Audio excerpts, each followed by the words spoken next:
Productivity is slowly killing video games. Hello everyone, welcome back into another video. I'm FranklinTurtz, and I am your internet turtle. I was going to make this video sooner, but I was away for July 4th festivities, but I figured it was important to talk about this subject, and add my 2 cents into the ever-growing conversation. I apologize in advance if this video feels a bit disjointed or informal, as this isn't my typical type of content, but I'd really love to start a conversation with you guys about the current state and future predictions of the gaming landscape. We've been seeing over the years the layoffs of thousands of developers and general gaming personnel, as well as the shuttering of so many different studios.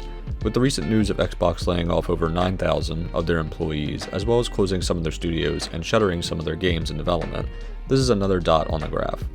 So what exactly do I mean by the title of this video?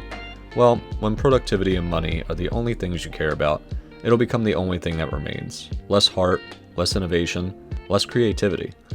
Recent gaming and even other tech layoffs like Twitter, AI, etc. can have good elements for them.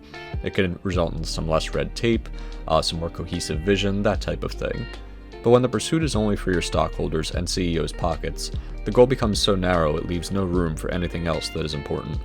The gaming industry used to have much more of a soul. They led with vision, fresh ideas, and wanted players to have fun. And every once in a while, we still see glimpses of that old fire within developers, such as with games like Expedition 33 and Baldur's Gate, especially within the indie gaming space. They are on fire right now. We see time and time again, smaller studios who put their vision, heart, and creativity into their products, and that think about gamers and consumers first. These studios have massively successful products, make tons of money, as well as keep the trust and loyalty of their consumers and fan bases. It's the whole package. They understand that games are much more than just a product. They are an art. What shocks me is that no alternatives seem to be looked at. Remember back when Nintendo's CEO took a 50% pay cut to avoid layoffs? In case you're not familiar with the story, Nintendo's former CEO, Satoru Iwata, famously reduced his salary by 50% to help the company weather financial difficulties and avoid cutting staff. The reason they did this was to basically maintain morale and as well as keep their full team with all their creative visions on so that they could work on different future projects.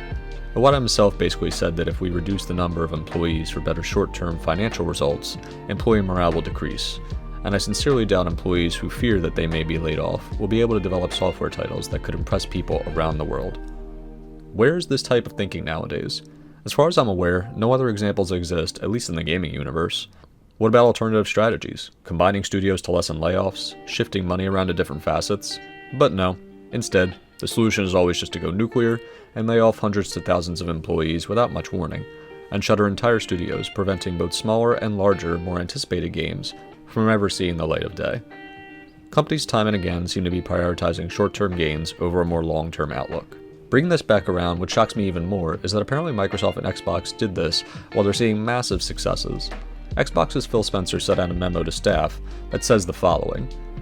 Now, I'm not going to read this entire thing, as this just reads like the most basic corpo, soulless announcement, but feel free to pause the video to read the whole statement. Phil's basically just saying, hey guys, I know we're doing really well, but sorry, 9,000 of you are getting the boot. Bye!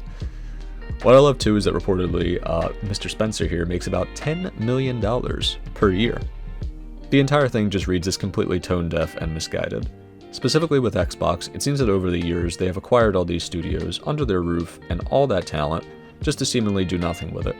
Dozens of studios shuttered, so many games and sequels thrown away, absolutely wasted potential. Now I realize the elephant in the room, COVID-19 and the massive level of hiring and overstaffing that companies did during it. They incorrectly bet on infinite growth due to COVID, but keep in mind COVID was an anomaly. You cannot bet your business models on an anomaly. We don't get a worldwide devastating pandemic every few months, you know? This is yet again another instance of choosing short-term gains over a long-term outlook. Layoffs were bound to happen, but they should have A, not been the go-to option, and B, been done on a slower basis over the years. Laying off such massive parts of studios and staff not only shake other employees to their core, but the entire gaming industry, and contribute to overall lessened morale. I don't want to ramble on too much here, as I fear I'm going to be repeating myself if I keep going. But in closing, these layoffs at Xbox are the most recent in a long line of gaming industry layoffs. I do think there's a bit of good in this, and that it can potentially remove pointless middle management and other aspects that would simply bog down the process of delivering amazing games to us consumers.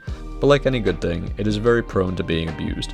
And it feels like the last few years, with all the studio closures, layoffs, and games to never see the light of day, that the point of all of it is not to necessarily benefit us regular consumers, but more so to benefit stockholders and CEOs.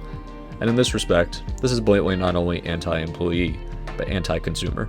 Efficiency is a cold, double-edged sword, and lately it has felt like it's been cutting the wrong way. I just hope we don't reach a point of no return with this trend. But that's going to be it for me. I hope you really enjoyed the video. If you did, please consider hitting that like button, subscribe, leave a comment, and share this video with a buddy. I'm FranklinTurtz, and I'm your Internet Turtle. Stay turtly, stay awesome, and we'll see you in the next one. Bye!